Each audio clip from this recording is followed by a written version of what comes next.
समझिए, कल बताए थे स्वर संधि के बारे में कि स्वर संधि के 5 भेद होते हैं। कितने भेद?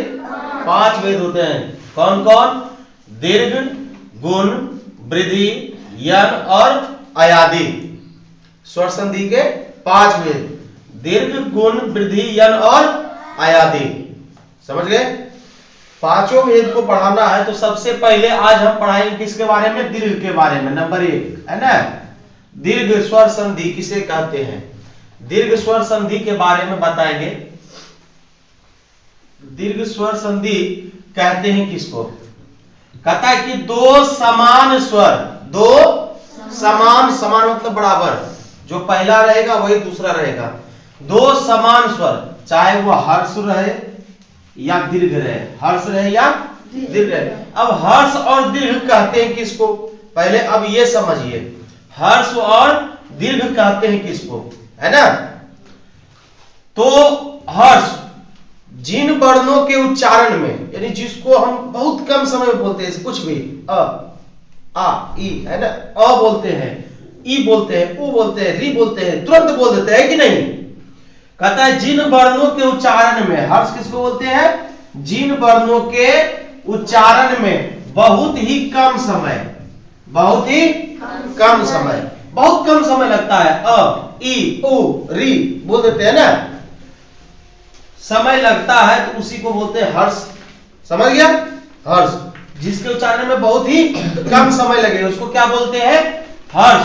और जिन वर्णों के उच्चारण में कुछ अधिक, आ बोलते, थोड़ा आवाज टनाता है कि नहीं, जोर पड़ता है, थोड़ा देर तक बोलते हैं आ। दीर्घ ई, दीर्घ भी बोलते हैं, ई भी बोलते हैं।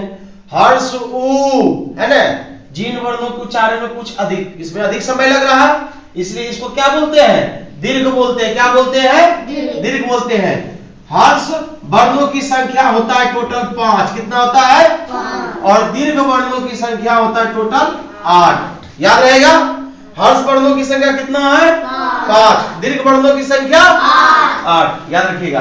तो समझ गए, हर्ष और दीर्घ कहते हैं किसको? कहता है दो समान स्वर, हर्ष या दीर्घ वर्णों में दीर्घ संधि होती है, मतलब वह दीर्घ के रूप में बदल जाता है। चाहे वह हर्ष रहे या दीर्घ रहे, वह हमेशा दीर्घ के रूप में ही बदलता है। कैसे? देखिए, दीर्घ अभी हम क्या बताए? हर्ष किसको बोले? हर्ष जो बहुत कम समय में लगता है ना, जैसे अ, ई, हर्ष, उ, री और लिरी, है ना, इसमें बहुत ही कम समय लगता है। समझ गया? तो कम समय वाला ही मिलके बनता है, दीर्घ बनता है ना, दीर्घ बन जाता है, यानी थोड़ा ज्यादा समय वाला बन जाता है। जैसे ओ क्या है? हर्ष है, ओ भी क्या है? हर्ष है। कहता है दो समान स्वर, समान या दीर्घ, समान स्वर रहना चाहिए, हर्ष या दीर्घ, हर्ष या दीर्घ दोनों एक ही है। तो इसमें हर्ष और हर्ष मिला हुआ है। ओ जो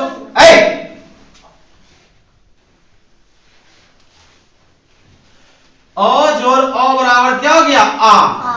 हर्ष सॉरी क्या है? हाँ, हर्ष और हर्ष मिलके क्या बना? दीर्घ। क्या बना? बोला ना, हर्ष या दीर्घ मिलके क्या बनना चाहिए? दीर्घ संधि बनना चाहिए। कौन संधि? तो आ दीर्घ है कि नहीं? यहाँ आ देखिए, आ दीर्घ है ना, दीर्घ बन गया।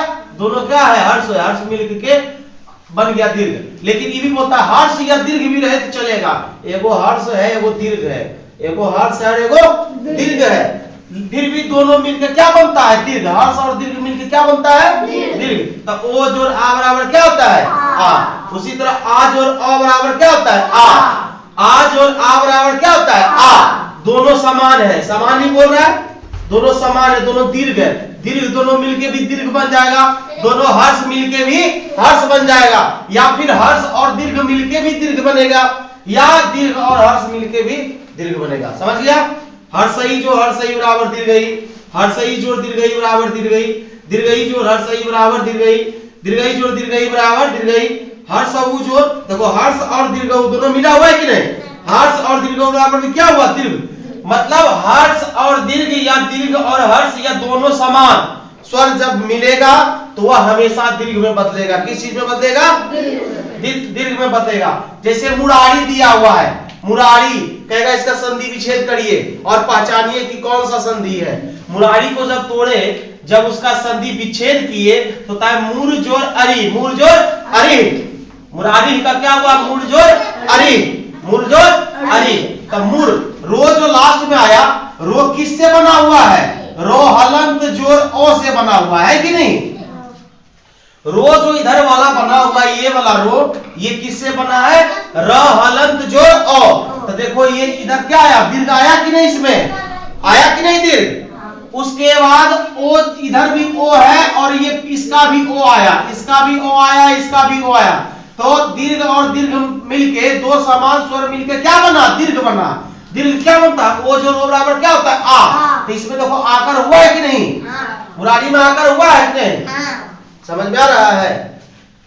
कविंद्र, कवि जोर इंद्र, कविंद्र क्या बना? कविंद्र। अच्छा इसमें क्या मिला हुआ है? तो इसमें मिला हुआ है हर्षई। क्या मिला हुआ है? हर्षई। इसमें हर्ष मिला हुआ है ना? हर्ष मिला हुआ है इधर। उसके बाद ये भी हर्ष है, क्या? ये भी हर्ष है। तो हर्ष जोर हर्ष, हर्षई जोर हर्षई बराबर क्या बना? दीर्घई। क्या बना? दीर्घई बना। बना कि नहीं? तो यह दीर्घई लिखाया, को में दीर्घीकर है, वो में दीर्घीकर है कि नहीं? को वो दीर्घीकर, दीर्घीकर हुआ कि नहीं? हर्षई जोर हर्षई बराबर दीर्घई। तो कविंद्र हुआ ना? समझ में आ गया? कल ये टोटल हम सुनेंगे कि ये दोनों के मेल से क्या होता है। कंठस्थ पूरा याद करके लाइएगा, पूरा सुनेंगे। हर्ष का संख्या कितना होता है? दीर्घ का संख्या कितना होता है? दीर्घ कौन कौन होता है? हर्ष कौन कौन होता है? दीर्घ कहते हैं किसको? स्वर संधि के कितने भेद हैं? इसको कल याद करके लाइएगा। समझे? चलिए उतारिए तो।